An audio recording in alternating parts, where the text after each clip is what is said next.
I, 29F, come from what you call an upper middle class family. My father was a successful real estate developer who built his business from scratch, and my mother was a stay at home mom who managed our household. I have an older brother, Edward, 34M, who was always the golden child in our family. Growing up, the dynamic between Edward and me was always strained. He got everything handed to him on a silver platter: the best education, connections through Dad's business partners, and eventually a cushy job at Dad's company. Meanwhile, I had to fight for everything I wanted. When Edward needed a car for college, Dad bought him a brand new BMW. When it was my turn 2 years later, I was told to get a part-time job and save up for a used Honda. The favoritism wasn't just about material things. Every achievement of mine was measured against Edward's. When I made it into the honor society, Mom just said, "Oh, that's nice, dear. Did you hear Edward just closed his first property deal?" It was exhausting living in his shadow, but I learned to deal with it by focusing on building my own path. I worked through college, taking summer internships at investment banks while Edward spent his summers learning the business by playing golf with Dad's partners. I graduated with honors and landed a job at Goldman Sachs, but even that wasn't good enough. Dad called it playing with other people's money and kept pushing me to join the family business. The real estate company, Davidson Properties, was Dad's pride and joy. He started it in his garage 30 years ago and built it into a $200 million business. Edward joined straight out of college and got fast-tracked to VP of Operations within 5 years. Everyone knew he was being groomed to take over eventually. Dad kept trying to convince me to join too, but always in roles reporting to Edward. "Your brother knows the business," he'd say. "You could learn so much from him." What he really meant was that Edward needed someone he could trust to do the actual work while he played executive. I refused every time, which only created more tension. I built my own career in investment banking instead. It wasn't easy. I worked 80-hour weeks and climbed the ladder the hard way. By the time I made vice president at my firm, I was finally starting to feel like I'd escaped Edward's shadow. I even helped arrange financing for some major real estate developments, bigger deals than Edward had ever handled. But at family gatherings, all anyone wanted to talk about was how Edward was carrying on the family legacy. Things stayed tense but manageable until last year. Dad started having stomach pains that wouldn't go away. When he finally went to the doctor, they found stage 4 pancreatic cancer. It had already spread to his liver. The doctors gave him 3 to 6 months at best. The diagnosis changed everything. Dad immediately started putting his affairs in order. He'd always been meticulous about business, and this was no different. He called a family meeting and laid out his succession plan. Edward would become CEO of Davidson Properties, but ownership would be split 50-50 between us. "The business goes to Edward because he's there," Dad explained, "but you'll get equivalent value in other assets, the vacation properties, investment accounts, everything split down the middle." It seemed fair to me. Edward got the business he'd worked in, I got my share of the family wealth. But Edward completely lost it. He started yelling about how unfair it was that I'd get half when I'd abandoned the family business. He stormed out of the meeting, and that's when things got really ugly. Over the next few weeks, I noticed Edward spending a lot of time alone with Dad in the hospital. At first I thought he was just being a good son, but something felt off.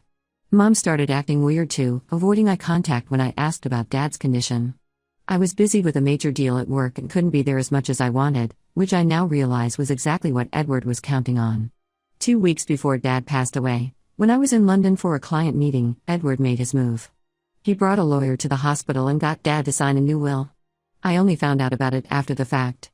Mom later told me Dad was on heavy painkillers at the time and could barely hold the pen. The new will was a complete shock. Instead of the 50-50 split Dad had promised, Edward got 80% of everything. The explanation in the will claimed this was to ensure the stability of the business. Mom tried to convince me it was for the best, that Edward needed the resources more than I did. She even suggested I should be grateful for the 20% I was getting. I was devastated. Not because of the money, I had my own career and savings, but because of the betrayal.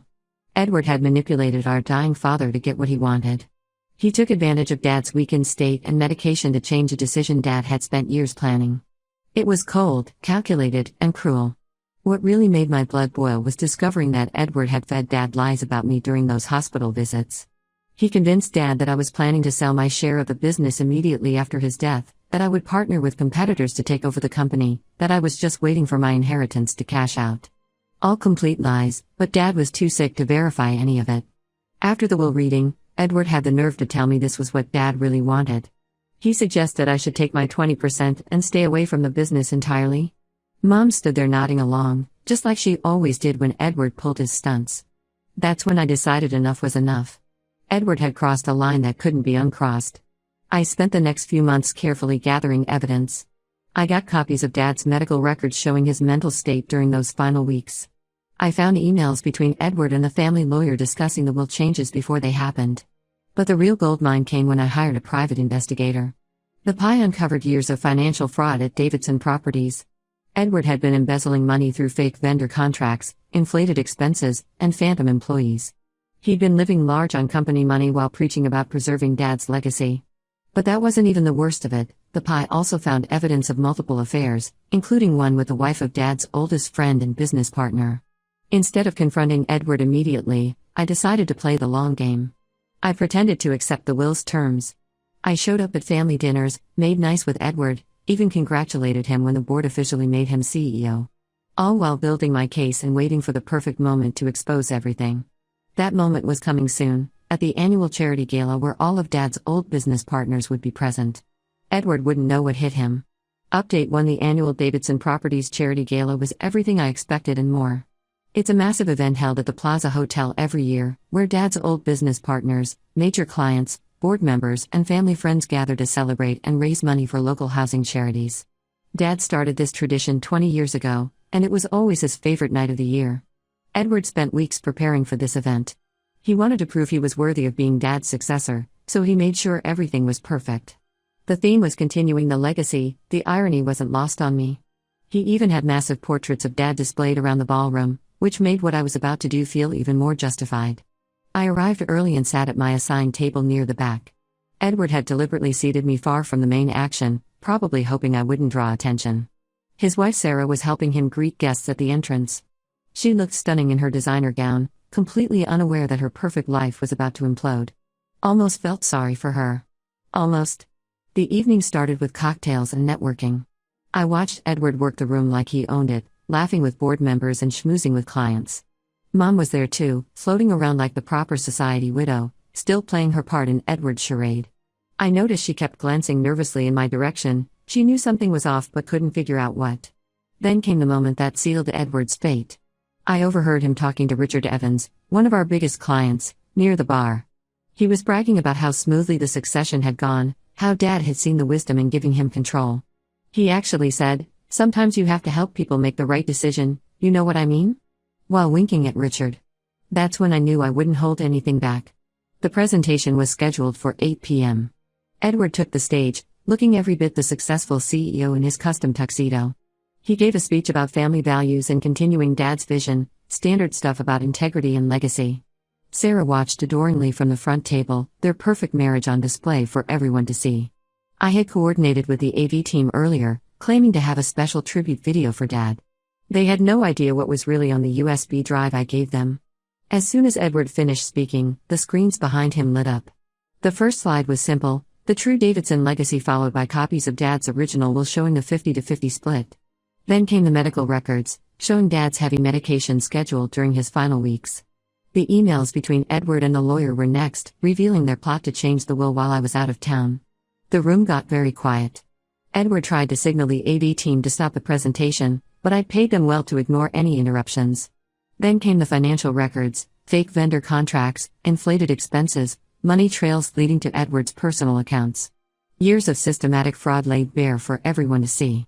Sarah's face went pale when the next section started. Photos of Edward with his mistresses, time-stamped hotel receipts, text messages arranging meetups. The worst was the evidence of his affair with Linda, the wife of Dad's oldest friend and business partner Tom. Tom was sitting right there in the front row, I made sure of that. The chaos that erupted was beyond anything I'd imagined. Sarah ran out crying. Tom lunged at Edward but was held back by other guests. The board members immediately huddled together in a corner, phones out, already calling their lawyers. Edward tried to play it cool, claiming it was all fake, but I'd made sure to have copies of everything ready to distribute. Mom's reaction surprised me the most. Instead of defending Edward like she always did, she stood up and addressed the room. Her voice shaking, she confirmed everything, how she'd watched Edward manipulate Dad in the hospital, how she'd stayed silent out of fear and habit. She broke down crying, apologizing to me in front of everyone. Edward finally lost it. He charged toward me, screaming about how I'd ruined everything. Security had to escort him out. By then, most of his mistress's spouses had also left, presumably to start their own confrontations at home. The board called an emergency meeting right there in a side room. Within an hour, they'd suspended Edward and frozen his access to all company accounts pending investigation. Sarah's divorce lawyer was already on the phone before she left the building. Tom promised to bring criminal charges against both Edward and Linda. I stayed until the very end, watching it all unfold. Various board members and business partners came up to express their shock and support. Many admitted they'd always thought something was off about Edward but never had proof. A few even suggested I should take over the company. Mom begged to come home with me that night. She couldn't face going back to the house she shared with Edward. She spent hours apologizing, telling me how she'd failed both me and Dad by enabling Edward's behavior for so many years. She's staying in my guest room now, finally getting therapy to deal with her years of enablement. The company's legal team reached out the next day. They're terrified of a public scandal and want to settle the inheritance issue quietly. They've offered to restore the original 50-50 split and add compensation for damages. I haven't decided what to do yet. Edward hasn't stopped calling and texting, alternating between threats and pleas for mercy. I've blocked his number on everything. His reputation is destroyed, his marriage is over, and his career is in shambles. Part of me thought this would feel better than it does. Don't get me wrong, I don't regret exposing him. He deserved everything he got. But I thought revenge would feel sweeter than this empty feeling I'm left with. At least Dad's legacy is finally in the open, all of it, the good and the bad. I know he would be devastated to learn what Edward did, but I also know he would have wanted the truth to come out eventually. The investigation is still ongoing, and I hear there's more dirt yet to be uncovered. I'll update again when I know more. Update 2: the last 2 months have been absolute chaos. The company's internal investigation uncovered so much more than even I knew about. Turns out my expose at the gala just scratched the surface of Edward's schemes. The forensic accountants found that Edward had set up a network of shell companies to hide money he was siphoning from Davidson Properties. He wasn't just embezzling a little here and there, he had stolen nearly $12 million over the past 4 years. Dad would have been heartbroken if he'd known. But the real bombshell came when they discovered what Edward was planning. He had been secretly negotiating with a competitor, Mountain Ridge Development, to sell them key properties at below market rates. In return, they would give him a hidden ownership stake in the new developments. These were properties Dad had personally acquired and developed over decades. Edward was literally selling off Dad's legacy piece by piece. The board called me in for an emergency meeting last week. They laid out everything they'd found and made me an offer. They would restore the original 50-50 inheritance split if I agreed to join the company as Chief Strategy Officer. They needed someone with both real estate knowledge and financial expertise to clean up Edward's mess. They also wanted me to sign an NDA about certain aspects of Edward's dealings. Apparently some of them could trigger investigations into other companies too. I was ready to refuse. I had built my own career away from Davidson Properties, and I was doing well. But then Sarah reached out to me, and everything changed. She came to my office looking completely different from the polished executive wife I remembered from the gala. She was barely holding it together. That's when she told me she was 4 months pregnant. She had found out just a week before the gala but hadn't told Edward yet. Now she's stuck dealing with him for the rest of her life because of their child. Sarah showed me documents she found while moving out of their house. Edward had been planning to strip the company's assets and then file for bankruptcy, timing it so he could hide assets from both the divorce settlement and company creditors. He didn't care that this would destroy the jobs of hundreds of employees who had been loyal to Dad for decades. That was when I knew I had to take the board's deal. But I made my own demands, full audit powers, the ability to reverse any deals Edward had made in the past year, and a seat on the board.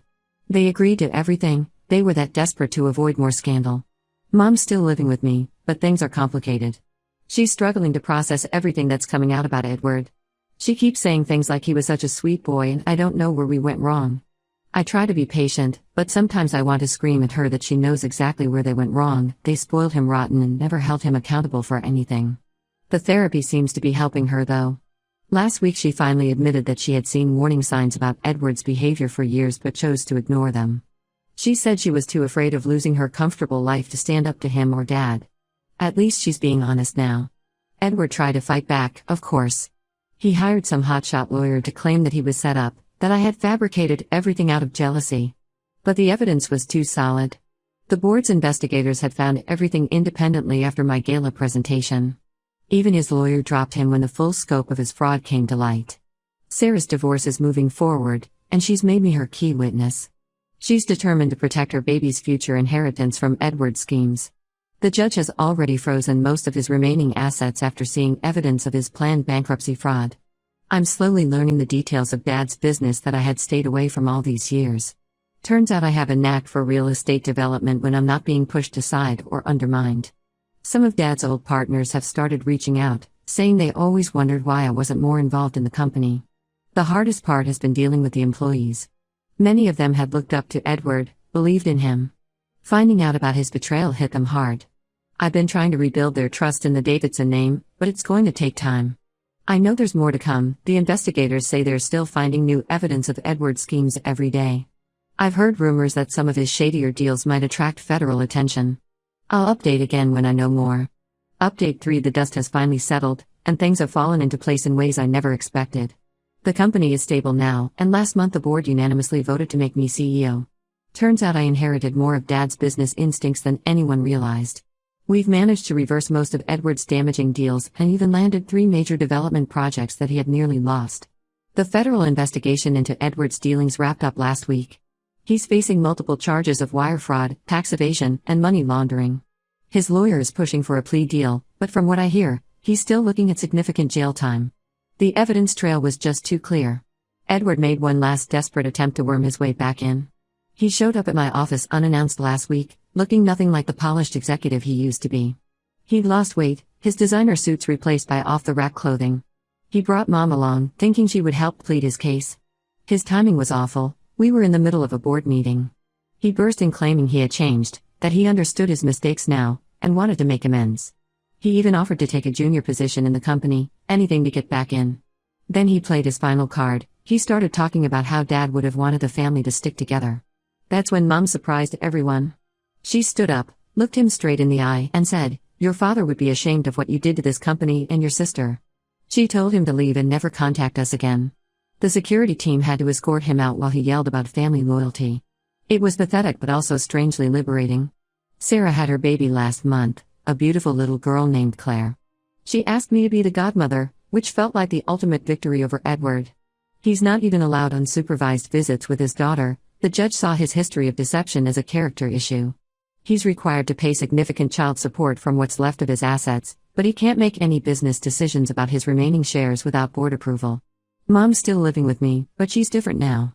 The therapy has helped her understand how her enabling behavior contributed to everything. She started volunteering at a women's shelter, helping other women who stayed in bad situations out of fear or dependency. Sometimes I catch her looking at old family photos with tears in her eyes, but she's finally standing on her own. The company's thriving under the new management. We've restored relationships with clients who had been wary of dealing with us after Edward's fraud came to light. Dad's old business partner Tom has become a mentor to me, saying he wishes he had seen my potential years ago instead of just following Edward's lead. Some family members, especially on Mom's side, still think I went too far with my revenge. They say I could have handled things privately, that exposing Edward publicly was unnecessarily cruel. But they don't understand, this was never just about the inheritance or even the business. This was about years of manipulation, favoritism, and abuse of trust. I don't regret anything. Edward made his choices, and now he's living with the consequences. The company is stronger than ever, Dad's legacy is secure, and for the first time in my life, I'm not living in anyone's shadow. I sleep just fine at night knowing that justice was served. Sometimes karma needs a little help, and I was happy to assist. This chapter of my life is finally closed, and I'm ready to write my own story now.